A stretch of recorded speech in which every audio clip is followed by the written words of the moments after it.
8th standard മാത്സിലെ മൂന്നാമത്തെ ചാപ്റ്ററായ polygons ബഹുഭുജങ്ങൾ എന്ന ചാപ്റ്ററിലെ page number 77-ലുള്ള മൂന്നാമത്തെയും നാലാമത്തെയും ക്വസ്റ്റ്യൻസ് ആണ് ഈ പാർട്ടിൽ എക്സ്പ്ലെയിൻ ചെയ്യുന്നത്.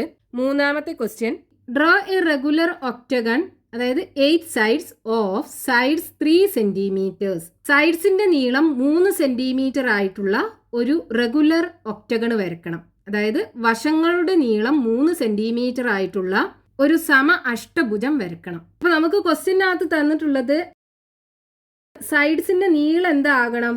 3 സെന്റിമീറ്റർ ആകണം. ഇങ്ങനെയുള്ള ഒരു റെഗുലർ ഒക്ടഗൺ ആണ് വരക്കേണ്ടത്. അതായത് 8 സൈഡുള്ള ഒരു പോളിഗൺ. റെഗുലർ പോളിഗൺ ആകുമ്പോൾ അതിന്റെ സൈഡ്സ് എല്ലാം ഈക്വൽ ആയിരിക്കും, അതുപോലെ ആംഗിൾസും ഈക്വൽ ആയിരിക്കും. 8 ആംഗിൾസും തമ്മിൽ ഈക്വൽ ആയിരിക്കും. അപ്പൊ ഇവിടെ നമുക്ക് സൈഡ് എത്ര വേണമെന്ന് കിട്ടി? 3 സെന്റിമീറ്റർ ആണ് വേണ്ടത്. വശങ്ങളുടെ നീളം 3 സെന്റിമീറ്റർ ആണ് വേണ്ടത്. അപ്പൊ ഇനി നമുക്ക് ആംഗിൾസ് എത്ര വേണമെന്ന് അറിയണല്ലോ. അപ്പൊ ഇവിടെ നമുക്ക് എന്ത് ചെയ്യാം? 8 ആംഗിൾസും കൂടെ കൂട്ടിക്കഴിഞ്ഞാൽ എത്രയാണെന്ന് കാണാലോ. എന്നിട്ട് ആ സം ഓഫ് ആംഗിൾസിനെ 8 കൊണ്ട് ഡിവൈഡ് ചെയ്ത് കഴിഞ്ഞാൽ ഓരോ ആംഗിൾസും എത്ര ഉണ്ട് എന്ന് കാണാൻ പറ്റും. അപ്പൊ അതിനെന്ത് ചെയ്യാം? സം ഓഫ് ആംഗിൾസ് നമുക്ക് കാണണം ആദ്യം.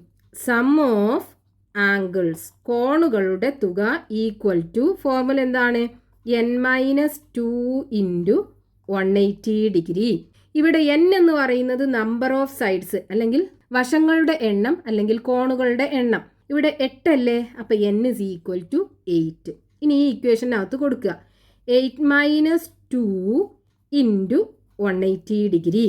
8-ന്ന് 2 പോയാൽ 6. 6 ഇൻറ്റു 180 ഡിഗ്രി. ഇനി മൾട്ടിപ്ലൈ ചെയ്യുക. 18 ഇൻറ്റു 6. 6 ഇൻറ്റു 8 48-ന് 8, ബാക്കി 4 ഉണ്ടാവും. 1 ഇൻറ്റു 6 6. 6ക്ക് 4 കൂട്ടിയാൽ 10. അപ്പോൾ 108. ഇവിടെ ഒരു 0 ഉണ്ടല്ലോ, അതും കൂടെ ഇട്ട് കൊടുക്കുക. അപ്പോൾ 1080 ഡിഗ്രിയാണ് ഈ 8 ആംഗിളും കൂടെ കൂട്ടിക്കഴിഞ്ഞാൽ കിട്ടുക. ഇനി ഇതൊരു റെഗുലർ ഒക്ടഗൺ അല്ലേ, അതായത് 8 ആംഗിൾസും തമ്മിൽ ഈക്വൽ ആയിരിക്കും. അപ്പോൾ ഒരു ആംഗിൾ എത്ര ഉണ്ടാവും? So 1 angle is equal to ഈ 1080-നെ 8 കൊണ്ട് ഡിവൈഡ് ചെയ്യാം. അപ്പോൾ 1080 ഡിവൈഡഡ് ബൈ 8. 10-ൽ 8 ഒരു പ്രാവശ്യം. 1 ഇൻറ്റു 8 8. 10-ന്ന് 8 പോയാൽ 2. 28-ൽ എത്ര പ്രാവശ്യം പോവും? 3 പ്രാവശ്യമല്ലേ. 3 ഇൻറ്റു 8 24. 28-ന്ന് 24 പോയാൽ ബാക്കി 4 ഉണ്ടാവും. ഈ 0 ഇറക്കി എഴുതുക. 40-ൽ 8 5 പ്രാവശ്യം. 5 ഇൻറ്റു 8 40 ആണ്. അപ്പോൾ 40-ന്ന് 40 പോയാൽ 0. അപ്പോൾ ഓരോ ആംഗിളും 135 ഡിഗ്രി ഉണ്ടാവും. ഇനി നമുക്ക് ഈ റെഗുലർ ഒക്ടഗൺ സമ അഷ്ടഭുജം വരച്ചെടുക്കാൻ പറ്റും. അപ്പോൾ നമ്മൾ എന്ത് ചെയ്യണം? ആദ്യം 3 സെന്റിമീറ്ററിൽ ഒരു സൈഡ് വരയ്ക്കുക. ഇനി ഓരോ ആംഗിളും 135 ഡിഗ്രി അല്ലേ. അപ്പം ഈ പോയിന്റിൽ നിന്ന് 135 ഡിഗ്രി മെഷർ ചെയ്തെടുക്കുക. അപ്പോൾ ഇവിടുന്നാണ് ആംഗിൾ മെഷർ ചെയ്യുന്നത്. അപ്പോൾ 135 ഇവിടെ വരും. ഇനി ആ സൈഡ് വരച്ചെടുക്കുക. നമ്മൾ മാർക്ക് ചെയ്ത ആ പോയിന്റിലൂടെയുള്ള ലൈന്. നമുക്ക് 3 സെന്റിമീറ്റർ അല്ലേ നമുക്ക് വേണ്ടത്. അപ്പം നമുക്ക് എന്ത് ചെയ്യാം? ഇതിലൂടെ 3 സെന്റിമീറ്റർ മാത്രം വരച്ചെടുക്കാം. അല്ലെങ്കിൽ നമ്മൾ എന്ത് ചെയ്യണം? ഈ ലൈൻ ഇങ്ങനെ എക്സ്റ്റെൻഡ് ചെയ്ത് വരച്ചിട്ട് 3 സെന്റിമീറ്റർ ആർക്ക് മെഷർ ചെയ്തെടുക്കുക. ഇതുപോലെ 3 സെന്റിമീറ്റർ ആർക്ക് മെഷർ ചെയ്തെടുക്കുക. എന്നിട്ട് ഈ പോയിന്റിൽ കോമ്പസ് വെച്ചിട്ട് ഇതുപോലെ 3 സെന്റിമീറ്ററിൽ ആർക്ക് വരച്ച് കട്ട് ചെയ്യിപ്പിച്ചാൽ മതി. ഇനി എന്ത് ചെയ്യുക? ഈ പോയിന്റിൽ വീണ്ടും പ്രൊട്രാക്ടർ വെച്ചിട്ട് 135 ഡിഗ്രി മെഷർ ചെയ്തെടുക്കുക. അപ്പോൾ 135 ഡിഗ്രി ഇവിടെ വരും. ഇനി നമ്മൾ വരച്ച ആ പോയിന്റ് വരച്ചെടുക്കുക. എന്നിട്ട് 3 സെന്റിമീറ്റർ അല്ലേ വശങ്ങളുടെ നീളം, അത് മെഷർ ചെയ്തെടുക്കുക. ഈ പോയിന്റിൽ കോമ്പസ് വെക്കുക. ആർക്ക് വരച്ച് കട്ട് ചെയ്യിപ്പിക്കുക. മൂന്നാമത്തെ സൈഡും കിട്ടി. ഇനി ഈ പോയിന്റിൽ പ്രൊട്രാക്ടർ വെക്കുക. 135 ഡിഗ്രി മെഷർ ചെയ്തെടുക്കുക. ഇവിടെ നിന്നാണ് ആംഗിൾ മെഷർ ചെയ്യുന്നത്. അപ്പോൾ 135 ഇവിടെ വരും. ഇനി അതിലൂടെയുള്ള ലൈന് വരച്ചെടുക്കുക. നമുക്ക് 3 സെന്റിമീറ്റർ കണക്കാക്കി വരക്കാം. നമുക്ക് 4 സൈഡ്സ് ആയി. 8 സൈഡ്സ് അല്ലെങ്കിൽ 8 വശങ്ങളാണ് ഉണ്ടാവുക. ഇനി വീണ്ടും ഈ പോയിന്റിൽ പ്രൊട്രാക്ടർ വെക്കുക. 135 ഡിഗ്രി മെഷർ ചെയ്തെടുക്കുക. ഇവിടെ വരും. 3 സെന്റിമീറ്റർ ലെങ്ത്തിൽ അടുത്ത സൈഡും വരച്ചെടുക്കുക. ഇനി ഈ പോയിന്റിൽ നിന്നോ അല്ലെങ്കിൽ ഈ പോയിന്റിൽ നിന്നോ ഏതെങ്കിലും ഒരു പോയിന്റിൽ നിന്ന് 135 ഡിഗ്രി വീണ്ടും മെഷർ ചെയ്തെടുക്കുക. ദേ 135 ഇവിടെ വരും. 3 സെൻറ്റിമീറ്ററിൽ നമുക്ക് ആ സൈഡ് വരച്ചെടുക്കുക. അപ്പോൾ എത്ര സൈഡ്സ് ആയി? 1 2 3 4 5 6. ഇനി 2 സൈഡ്സും കൂടെ ഉണ്ട്. അതിന് നമുക്ക് എന്ത് ചെയ്യാം? ദേ ഇവിടുന്ന് 3 സെൻറ്റിമീറ്റർ മെഷർ ചെയ്തെടുക്കുക. എന്നിട്ട് ഈ പോയിന്റിൽ നിന്ന് 3 സെൻറ്റിമീറ്ററിൽ ആർക്ക് വരയ്ക്കുക. ദേ ഈ പോയിന്റിൽ നിന്നും 3 സെൻറ്റിമീറ്ററിൽ ആർക്ക് വരയ്ക്കുക. എന്നിട്ട് ഈ ആർക്കുകൾ തമ്മിൽ ഇൻ്റർസെക്റ്റ് ചെയ്യുന്ന പോയിൻറ്റ്സ് തമ്മിൽ ജോയിൻ ചെയ്യിപ്പിക്കുക.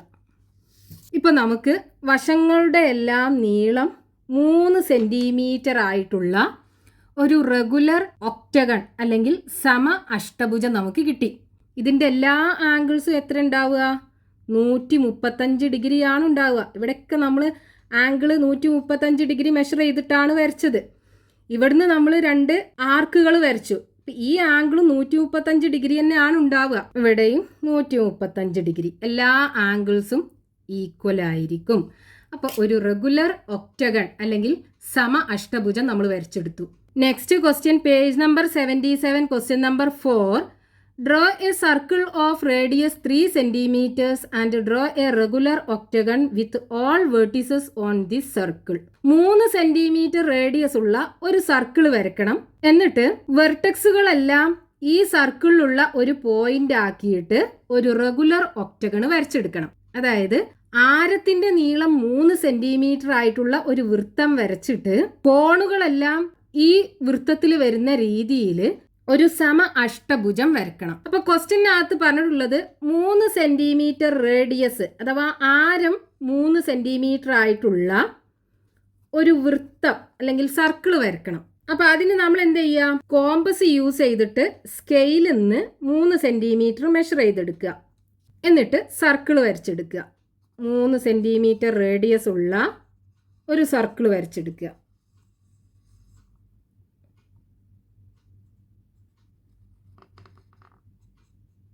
ഇനി ക്വസ്റ്റ്യനകത്ത് പറഞ്ഞിട്ടുള്ളത് വെർട്ടെക്സുകളെല്ലാം ഈ സർക്കിളിലുള്ള ഒരു പോയിന്റ് ആക്കിയിട്ട് ഒരു റെഗുലർ ഒക്ടഗൺ അതായത് 8 സൈഡുള്ള ഒരു പോളിഗൺ വരച്ചെടുക്കണം. 8 സൈഡ്സും ഈക്വൽ ആവും റെഗുലർ പോളിഗൺ ആകുമ്പോൾ. അപ്പൊ നമ്മൾ എന്ത് ചെയ്യണം? ഈ സർക്കിളിനെ 8 ഈക്വൽ പാർട്ടുകളാക്കിയിട്ട് ഡിവൈഡ് ചെയ്യണം. അതിനെന്ത് ചെയ്യണം? ഈ സർക്കിളിന്റെ സെന്റർ ഉണ്ടല്ലോ, ഈ സെന്ററിലുള്ള ആംഗിളിനെയും നമ്മൾ 8 ഈക്വൽ ആംഗിൾസ് ആക്കിയിട്ട് ഡിവൈഡ് ചെയ്യണം. അപ്പോൾ ഓരോ ആംഗിളും എത്ര വേണ്ടി വരും? നമുക്കറിയാം സർക്കിളിൻ്റെ ആംഗിൾ എത്രയാണ്? 360 ഡിഗ്രി അല്ലേ? അപ്പോൾ ഈ 360 ഡിഗ്രിയെ നമ്മൾ 8 ഈക്വൽ ആംഗിൾസ് ആക്കിയിട്ട് ഡിവൈഡ് ചെയ്യണം. സോ ഈച്ച് ആംഗിൾ എത്ര ഉണ്ടാവും? Each angle is equal to ഈ 360 ഡിഗ്രിയെ 8 ഈക്വൽ ആംഗിൾസ് ആക്കിയാണ് ഡിവൈഡ് ചെയ്യേണ്ടത്. അപ്പോൾ 360 ഡിവൈഡഡ് ബൈ 8, 36 8 4 പ്രാവശ്യം, 4 × 8 32, 6 2 പോയാൽ ബാക്കി 4, 3 3 പോയാൽ 0 0 ഇറക്കി എഴുതുക. 40 8 5 പ്രാവശ്യം, 5 × 8 40, 40 40 പോയാൽ 0.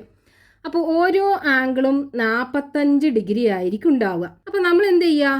ഈ സർക്കിളിൻ്റെ സെൻറ്ററിന് 45 ഡിഗ്രി വെച്ചിട്ട് 8 ഈക്വൽ ആംഗിൾസ് ആക്കിയിട്ട് ഡിവൈഡ് ചെയ്യുക. അപ്പോൾ ഈ സർക്കിളിനെയും 8 ഈക്വൽ പാർട്ടുകളാക്കിയിട്ട് ഡിവൈഡ് ചെയ്ത് കിട്ടും. അപ്പോൾ ഈ 45 ഡിഗ്രി നമുക്ക് മെഷർ ചെയ്യണം എന്നുണ്ടെങ്കിൽ നമ്മൾ ആദ്യം ഒരു റേഡിയസ് വരക്കണം.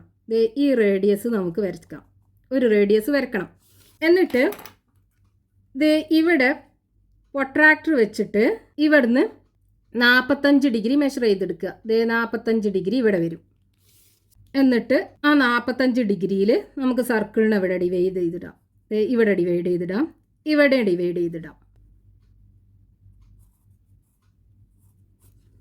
ഇനി വീണ്ടും 45 ഡിഗ്രി മെഷർ ചെയ്തെടുക്കുക.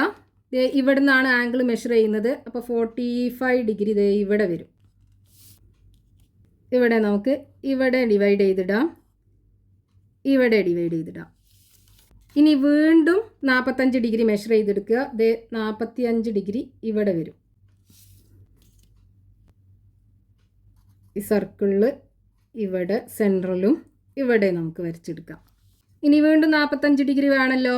അതിനെന്ത് ചെയ്യാം? ഒന്നുകിൽ 45 ഡിഗ്രി മെഷർ ചെയ്തെടുക്കാം, അല്ലെങ്കിൽ നമ്മൾ നേരത്തെ വരച്ച ഈ ലൈനില്ലേ ഇതിനതേ ഈ സൈഡിൽ ഇവിടെ മാർക്ക് ചെയ്തിട്ടാൽ മതി. ഇപ്പോൾ നോക്കൂ, നമുക്ക് ഈ സർക്കിളിനെ 8 ഈക്വൽ പാർട്ടുകളാക്കിയിട്ട് കട്ട് ചെയ്തു. 1 2 3 4 5 6 7 8.